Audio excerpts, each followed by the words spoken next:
Drew Brees, Jimmy Graham, Tony Romo, Dez Bryant. Sunday Night Football is a big one for fantasy owners, but which second-tier stars are worth a start tonight? We're going to take a look on the Fantasy War Room's Sunday Night Football preview right now.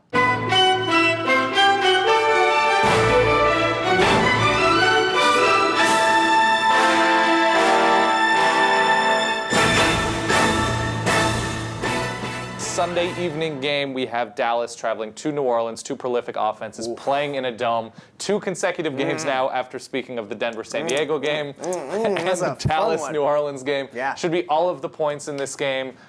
Any reason to not like anybody in this game? Yeah, the Saints, despite enjoying the bounty of Drew Brees' gifts, it kind of, outside of Jimmy Graham, it kind of becomes a crapshoot every week. But Darren Sproles has suffered with the concussion, and then even when healthy, had 0 yards rushing and 4 catches for 0 yards. Darren Sproles doing very, very little in the red zone this season, which is very strange. So Pierre Thomas has really emerged as their premier running back, both running and also catching the ball. Yep. Really effective catching the ball. It's a great screen And the team. Cowboys are giving up 7 receptions to running backs every single week. Kenny Stills, you see, has taken over the wide receiver spot ahead of both Lance Moore, who I think might get more targets this week, and Marcus Colston, who's questionable, and of course was scratched last week.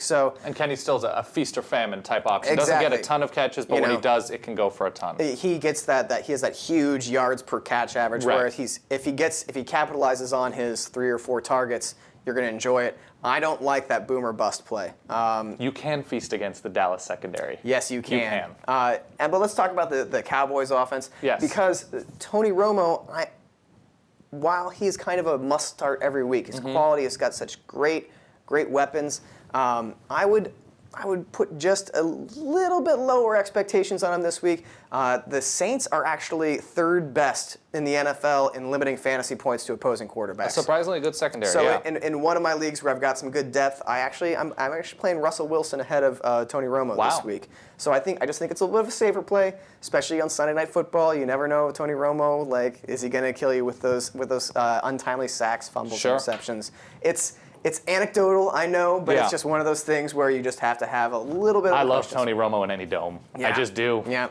But I love DeMarco Murray back this week. Dez Bryant, of course, is an every week play. And Terrence Williams finally cooled off last week after 4 straight games with touchdowns.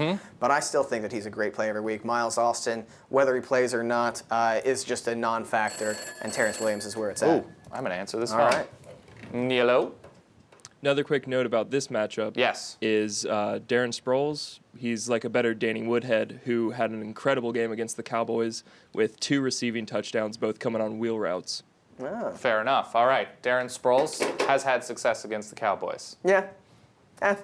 Great. So, I mean, I'm playing, if I have Darren Sproles, I play him in a PPR league every single week. If it's not PPR, I have serious doubts about it. So you're confident in New Orleans doing a lot through the air, especially with their running backs. And the other hold that I have here is Jason Witten, who's proven himself to be no longer really a reliable red zone target. Had a good game 1 week or 2 weeks ago, but Saints give up the 4th fewest points to the tight end position. So a little bit of a hold on him as well. That all seems reasonable.